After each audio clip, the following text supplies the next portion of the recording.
ஆண்டவராகிய இயேசு கிறிஸ்துவின் நாமத்தில் உங்களை அன்போடு வாழ்த்துகிறேன். இந்த வெள்ளிக்கிழமை காலையிலே நீங்கள் சுகமாய் இருப்பீர்களாக, நல்ல தைரியத்தோட தேவ சன்னிதானத்திலே காணப்படுவீர்களாக.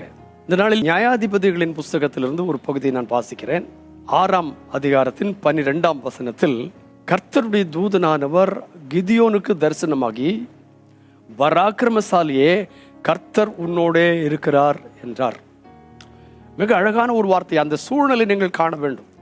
இந்த 1ஆம் வசனத்திலிருந்து நீங்கள் வாசிப்பீர்களே ஆனால், தேவனுடைய ஜனங்கள் தேவனை விட்டு விலகி அந்நியரை சேவிக்க ஆரம்பித்த பொழுது 7 வருஷங்கள் தொடர்ந்து பெரிய பஞ்சத்தையும் கஷ்டங்களையும் அவர்கள் மேல் கர்த்தர் கட்டளையிட்டார். மீதியானியர்களின் கரங்களில் அவர்கள் சிக்கி கொண்டவர்களாக இருந்தார்கள். இந்த மீதியானியரை கண்டு அவர்கள் பயந்தார்கள். மீதியானர்கள் எப்படிப்பட்டவர்கள்?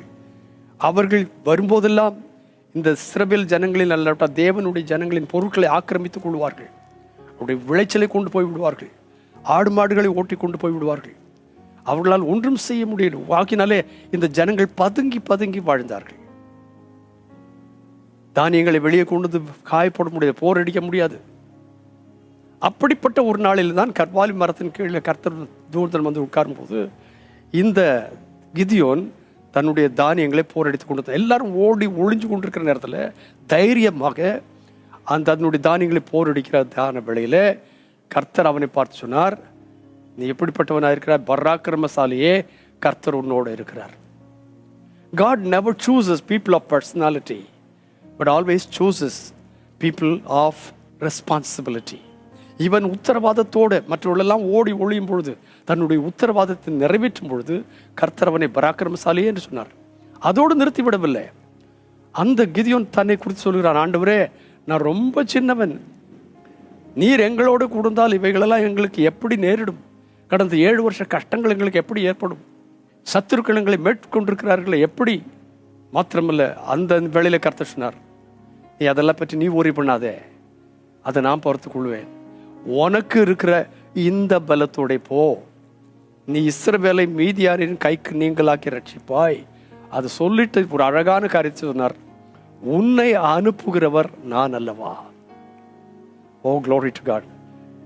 இந்த நாள் காலையில் ஒரு காரியத்தை மறந்து விடாதீர்கள். நாம் தேவனுடைய காரியத்தை குறித்தும், கர்த்தர் நம்மிடத்தில் ஒப்படைத்த காரியத்தை குறித்தும், நம்முடைய விசுவாசத்தை குறித்தும், கர்த்தர் நம்மிடத்தில் கொடுத்த கிருபைகள் வரங்கள் எல்லாவற்றை குறித்தும் உத்தரவாதம் உள்ளவர்களாக இருந்தால், யாருக்கும் பயப்படாதபடி போரடிக்கிறவர்களாய் காணப்பட்டால், தேவனாகிய கர்த்தர் நம்மை பார்த்து சொல்வார், உனக்கு இருக்கிற இந்த பலத்தோட போ, நீ இஸ்ரவேலை மீதியானியரின் கைக்கு நீங்களாக்கி ரட்சிப்பாய். ஏன் தெரியுமா? உன்னை அனுப்புகிறவர் நான் தானே.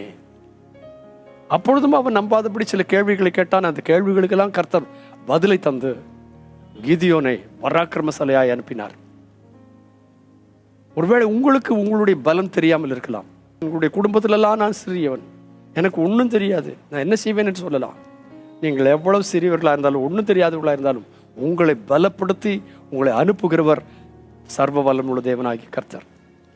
அவர் இந்த காலவேளையில் உங்களையும் என்னை அழைக்கிறார், பராக்கிரமசாலி என்று அழைக்கிறார்.